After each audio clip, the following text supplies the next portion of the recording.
Okay, over to our big issue where Nigeria's Federal Capital Territory Administration says it will no longer give its hospitals to private operators.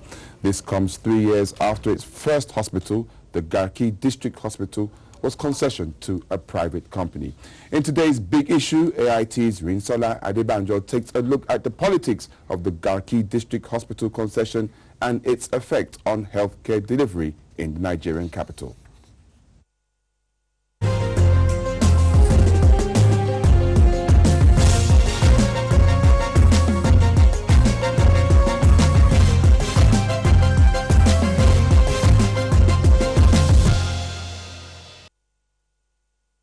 So when we reached, that is General Hospital at Sekoro, so they refer us to this place. So reaching here, they said there is no bed. I went for a scan, okay, and they were asking me to provide a tissue. I feel some things as little as that, the government can provide them. Testimonies of Nigerians who depend on the public health system, especially in overpopulated cities like Lagos, Port Harcourt, and lately Abuja, the nation's capital.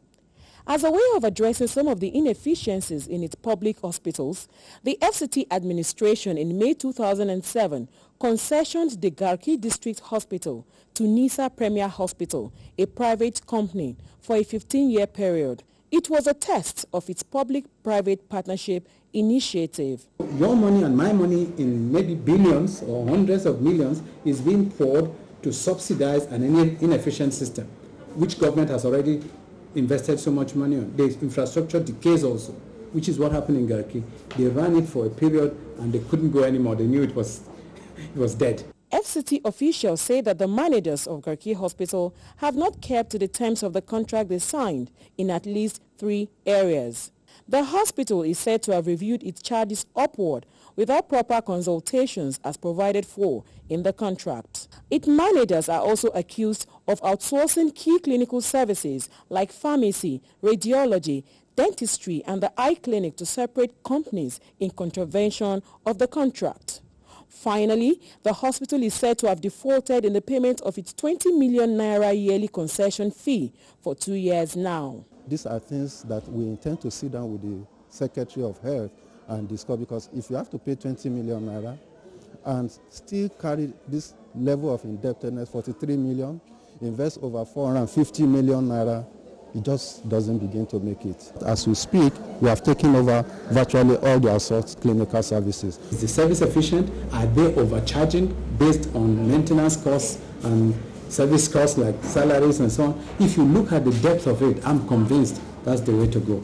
And that if any group are profiteering from it unnecessarily, they should be then checked. As the Garki concession continues to create suspicion on both sides, there are already concerns about the new 250-bed hospital in Cairo, said to have been partially leased to an Indian firm that is already been accused of breaking up the place without proper consultation with the FCT administration. It is in the agreement that they should make an adjustment to barricade their own part from us. The Indians are coming to render specialized treatment and care to the populace of Nigeria, not the common care which we render in our hospitals. In spite of the successes the management of Garki Hospital attributes to itself and the promises of the concessioned part of the Cairo Hospital, the FCT administration says the chances of full concession of any of its hospitals in the future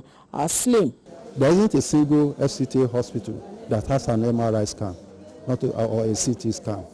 We are going to be the first to put all those things into place in this hospital. And the same thing goes with the facilities that are available in the X-ray room. In terms of dialysis, there's no FCT hospital that does dialysis. This is the first hospital to do dialysis. Using Garki as a standard, one will say that they've not really met up the agreement. And I don't think they would want to do more concessioning in the future. A major obstacle that limits access by many Nigerians, especially the poor, to proper health care is cost of treatment. Experts say the solution may lie in an integrated health insurance scheme for all. The present National Health Insurance Scheme only covers federal civil servants. A viable health insurance scheme for all Nigerians may not be the magic one needed to revamp the country's health sector, but experts believe it's to reduce the financial burden on patients at the point of treatment, either in a government, private or concession hospital. This, they say, will reduce the country's mortality rate, which is embarrassingly high at the moment, to the barest minimum. Omotola-Aderinsola, AIT News, Abuja.